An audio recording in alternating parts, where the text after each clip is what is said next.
বাসায় যত সুন্দর করেই ফ্রাইড রাইস তৈরি করি না কেন, একদম রেস্টুরেন্টের মতো ওই স্বাদটা কিন্তু আসে না।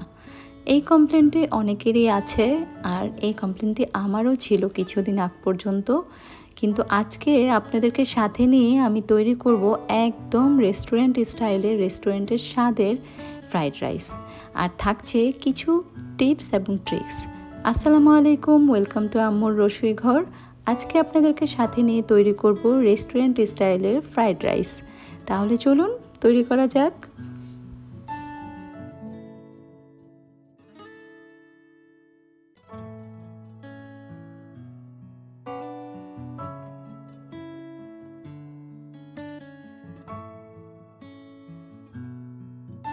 প্রথমেই আমি রসুন কিমা কুচি করে নিয়ে নিয়েছি, সাথে নিয়ে নিয়েছি কাঁচা মরিচ একটু ছোট ছোট করে কেটে, পেঁয়াজ 4 ভাগ করে খুলে খুলে নিয়েছি।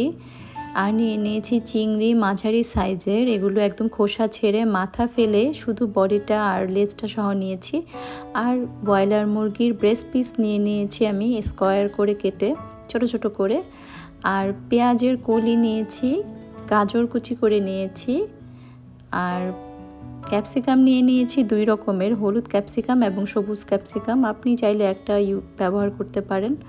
আর নিয়ে নিয়েছি বাঁধাকপি এরকম একটু মোটা মোটা করে কেটে নিয়েছি। আর এই সবজিগুলো দিয়ে আজকে আমি ফ্রাইড রাইস তৈরি করব। একটা কড়াই, খুব বড় ছড়ানো টাইপের কড়াই অবশ্যই চেষ্টা করবেন ব্যবহার করতে। আমি কড়াইটা খুব ভালো করে তাপ উঠিয়ে নিয়ে নিয়েছি এবং ভালো করে তাপ উঠিয়ে ওটার মধ্যে তেল দিয়ে 2টো ডিম ফেটে দিয়ে দিয়েছি। ডিমটার মধ্যে একটু গোলমরিচের গুঁড়ো এবং লবণ দিয়ে খুব ভালো করে স্ক্রাম্বল করে নিলাম। ডিমটা ভাজা হয়ে গেলে আমি তুলে নিচ্ছি। এখানে 2টো ডিম ইউজ করতে হবে এমন কোনো কথা নেই, আপনি চাইলে 3টা অথবা 4টাও ব্যবহার করতে পারেন। আমি এখানে 2টো ব্যবহার করেছি। আর কড়াইটা পুরোটা সময় কিন্তু আমরা রান্নার জন্য হাই হিটেই রাখবো। ফ্রাইড রাইস করতে গেলে এটা কিন্তু খুবই ইম্পর্ট্যান্ট বিষয়। আপনি যে কোনো ফ্রাইড রাইস করলে আপনার কড়াইয়ের তাপ কিন্তু সবসময় হাই হিটে থাকতে হবে। রসুন কিমা কুচিটা যখন একটু ভাজা ভাজা হয়ে আসবে তখন আমি দিয়ে দিব চিকেনটা একটু নাড়াচাড়া করে এখানে আমি দিয়ে দিব সয়া সস অল্প একটু, আর সাথে দিয়ে দিব গোলমরিচের গুঁড়ি।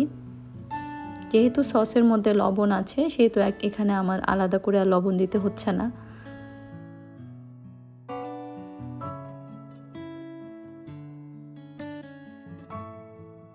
চিকেনটা একটু ভাজা হয়ে গেলেই দিয়ে দিব আমি চিংড়ি মাছগুলো।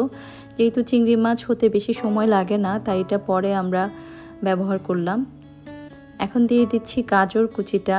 যে সবজিগুলো একটু হার্ড, যেটা সেদ্ধ হতে একটু সময় লাগে, সেটা আগে ব্যবহার করবেন। আমি এখানে বাঁধাকপি আর গাজরটা আগে দিয়ে দিলাম, কারণ এটা একটু সেদ্ধ হলে ভালো হবে। আর দিয়ে দিলাম কাঁচামরিচ। এবার দিয়ে দিলাম চিলি ফ্লেক্স। চিলি ফ্লেক্সটা আপনি ঝাল কম খেতে চাইলে না ব্যবহার করতে পারেন। আর দিয়ে দিচ্ছি ম্যাগি সস, টমেটো সস,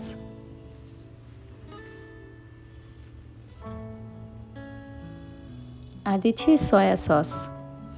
এই যে হাই হিটে রাখার কথাটা বারবার বলে দিলাম, সেটার কারণ হচ্ছে এই যে সসগুলো ব্যবহার করেছি। এখন যদি আপনার চুলা হাই হিটে না থাকতো তাহলে এই সবজিগুলো কালার চেঞ্জ হয়ে যেত, অতিরিক্ত সেদ্ধ হয়ে যেত। আর ফ্রাইড রাইসের সবজি কিন্তু একটু ক্রাঞ্চি, একটু শক্ত শক্ত থাকলেই ভালো লাগে। আর এটার কালার তো অবশ্যই সুন্দর থাকতে হবে, তা না হলে কিন্তু ফ্রাইড রাইস দেখতে ভালো লাগবে না। এখন চিনি গুঁড়া চালের ভাত আমি দিয়ে দিলাম 3 কাপ। এই ভাতটাও রান্নার একটা ট্রিক্স আছে, সেটা হচ্ছে ভাতটা আপনাকে আগে থেকেই রান্না করে ঠান্ডা করে নিতে হবে। তা না হলে কিন্তু আপনি যদি এখনই ভাত রান্না করে ফ্রাইড রাইস করেন তাহলে এই ভাতটা এতটা সুন্দর ঝরঝরে থাকবে না। এখন দিচ্ছি চিকেন পাউডার। এই চিকেন পাউডারটি হচ্ছে রেস্টুরেন্টের মূল মন্ত্র, যেটার কারণে এত স্পেশাল হয়ে যায় ওদের ফ্রাইড রাইস। এই চিকেন পাউডারের কারণেই কিন্তু রেস্টুরেন্টের ফ্রাইড রাইস এত ফ্লেভারফুল আর এত টেস্টি হয়। আর দিলাম লবণ এবং চিনি। লবণটা আপনি একটু ব্যালেন্স করেই দিবেন, যেহেতু অনেক রকমের সস গিয়েছে, সসের কারণে কিন্তু অলরেডি লবণ আমাদের রাইসে ঢুকে গিয়েছে। আর চিনিটা অনেকটা টেস্ট বাড়ায়। আর এখন দিয়ে দিলাম সেই সবজিগুলো যেগুলো একটু কচকচে ক্রাঞ্চি থাকলে ফ্রাইসটা বেশি মজা লাগে।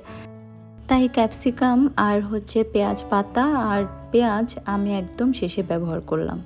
এখন এই জায়গাটা খেয়াল করেন, আমি বাটার ব্যবহার করলাম। বাটারটা দিয়ে খুব ভালো করে রাইসের সাথে মিশিয়ে নিচ্ছি। এই বাটারটা কেন প্রথমেই ব্যবহার করলাম না, সেটা হচ্ছে রেস্টুরেন্টে কিন্তু এই ফ্রাইড রাইসে বাটারটা একদম লাস্ট টাইমে ব্যবহার করে। কেন করে সেটা বলছি। এখন দিয়ে দিলাম কালো গোলমরিচের গুঁড়ি আর দিলাম স্ক্রাম্বল করা সেই ডিমটা। এখন সব কিছু খুব ভালো করে ভাজা ভাজা করে নেব। খুব ভালো করে মিক্সড করে ভাজা ভাজা করে নিলেই হয়ে যাবে আমাদের রেস্টুরেন্ট স্টাইলের কাঙ্ক্ষিত ফ্রাইড রাইসটি।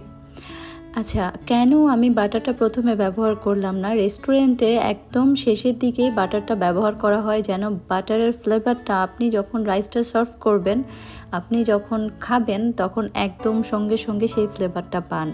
আর তখন রাইসের টেস্টটা কিন্তু আরও দ্বিগুণ বেড়ে যায় যখন বাটারের ফ্লেভার, চিকেন পাউডার এবং সব রকম সস সব কিছুর ফ্লেভার একসাথে ব্লাস্ট করবে আপনি খাওয়ার সময়।